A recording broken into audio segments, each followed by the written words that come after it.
onego puonjgi school seminars manyisgi Public Finance Act nyaka mano tergi through manyisi gimomiyo parliament nokalo chik nieri gimonego tim kod itime kamano nikech ang'o. Namba 2, puonj dhi kelo gimoro miluongo ni ya par kamagoyi ndhulu machon matin nyisi ni ya inyalo timo gimoro to kik ipar ni ibiro tony. Mano wach namba 1. Namba 3, kik waket ji e telo e tich mok ginyal.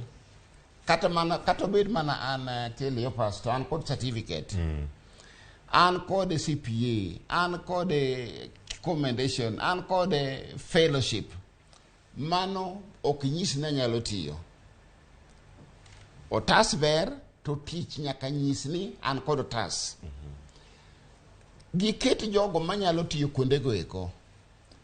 To mogik en niya, keturu ji to uwil gi ndalo ka ndalo, kik ng'ato bed kamoro aming'a ma aye to obiro ng'iyo koro ng'ato